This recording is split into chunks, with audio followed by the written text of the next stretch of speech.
Anyway, yeah, the Yankees are out. Rich Lowry is a little bummed out about it. And by the way, he is the brilliant editor of the National Review, and but a big Yankee fan as well. Good morning, Rich. Hey, too soon. Well, I got up for this. You can take solace in this. Let's take solace in this. There's always a silver lining. Think about this for 1 second. The Astros pitcher that gave up the home run to DJ LeMahieu and the Yankee pitcher who gave up the game-winning home run to Jose Altuve, what do they both have in common? What's that? Domestic abuse.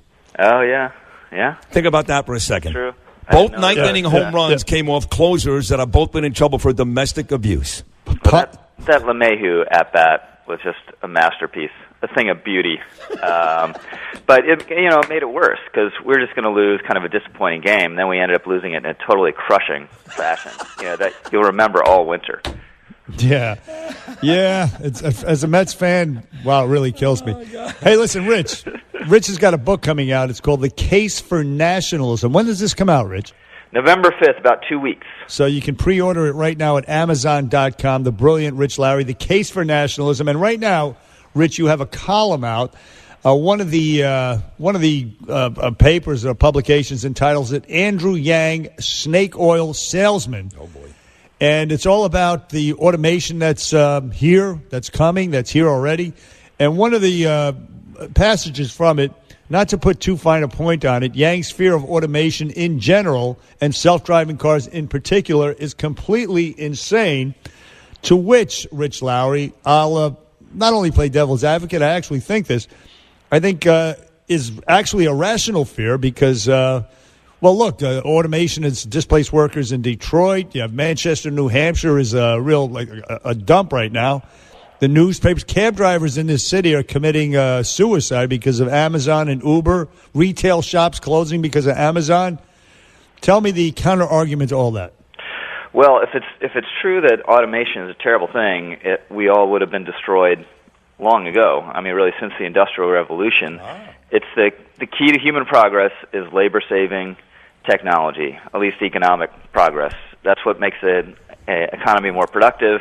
Without being more productive, economies don't grow richer and wages don't go up. So yes, there's displacement, there's winners and losers. That's certainly true, but we could all be washing clothes by the stream, with rocks, and that would employ a lot of people, but it wouldn't make anyone any richer. That's what Andrew Yang doesn't understand. Well, Andrew was one of the dozen folks on stage last week at the Democratic debate, which was once again, as I described it last week, a lackluster performance. I don't care what the polls say about Liz Warren. Nobody, again, for the fourth time, really emerged as a serious threat to President Trump, which makes me believe, and we've talked about this, that former New York Mayor Mike Bloomberg could be a guy that can step in. Now, I said this to Bill O'Reilly on Thursday, and he laughed it off. He actually made fun of me and yelled at me. I said, if Bloomberg steps in tomorrow, he's going to give Donald Trump the fight of his life. And O'Reilly's response was, ain't going to work in Wisconsin, ain't going to work in Tennessee. I don't care what Bill O'Reilly says. If Bloomberg steps in tomorrow, I'm telling you, he will give President Trump a fight for his life. What do you think? As an independent? Yes.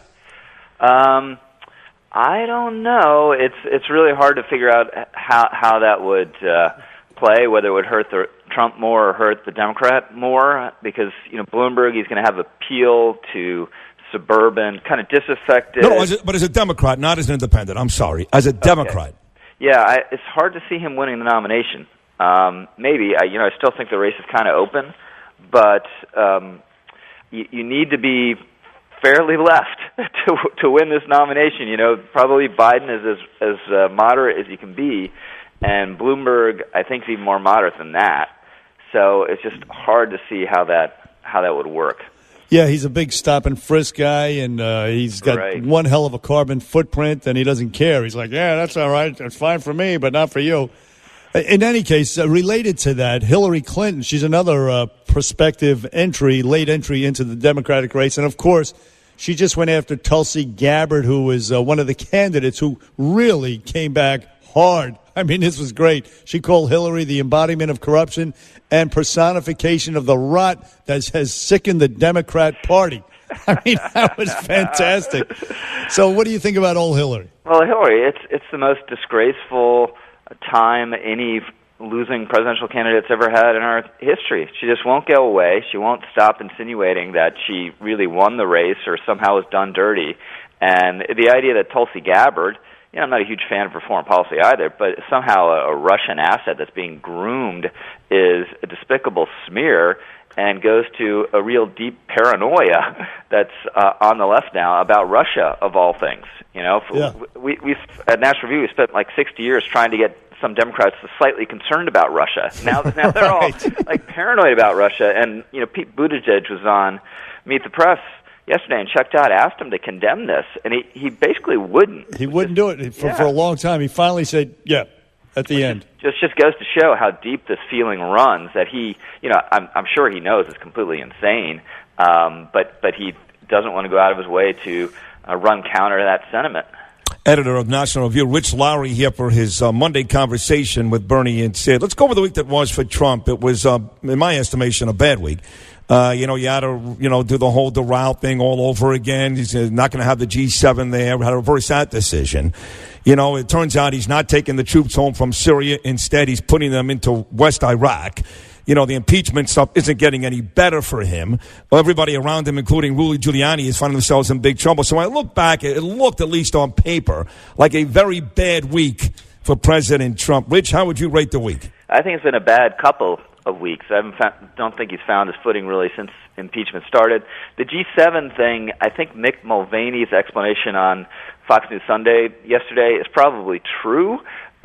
He really considers himself still in the hospitality business, which is just a very strange thing when you're...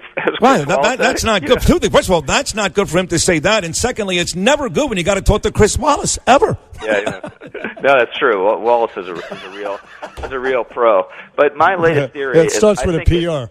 I think it might be good for Trump just to get impeached quickly. The only way this phase is ending, and it's not good. I don't think Ukraine, she should be impeached or removed from it, but it's not a great story. And the Rudy thing is really, I think there's going to be some nasty things under that rock. But it only ends with him getting impeached by the House and acquitted by the Senate. And that's what's going to happen. It might as well happen sooner rather than later, because once it does, then this story's over. And you can move on to the next thing, and it'll be forgotten 2 weeks later, probably. But as long as it stretches on, I think it's bad. I don't think he's reacting well. And I think it's impeachment. It's not unpopular, at least. So Democrats maybe want to stretch it out if it's really a 50+ issue for them. Well, the fact that they're doing it all behind closed doors, won't have a vote and all this stuff, I mean, it has the perception, despite what the polls say, a certain unfairness to it. But you're right. Get it over with. Let the Senate swat it away, as Newt Gingrich said earlier on this program, and move on. Moody's Analytics, Rich Lowry, they assess some of the economic indicators, unemployment, consumer confidence, et cetera, and they say he's going to win in a landslide with this type of economy.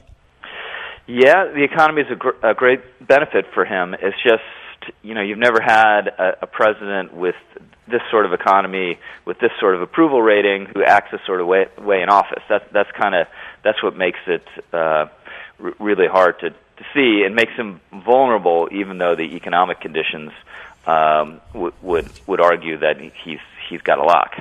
Rich, as always, a tremendous job. We're very excited about the release of your new book. We love National Review. We love having you on Mondays. Again, a grand slam. They could have used you in the ninth, the Yanks. Yeah. All right. Thanks, guys. All right, Rich. Take care. Rich Lowry here with Bernie and Sid.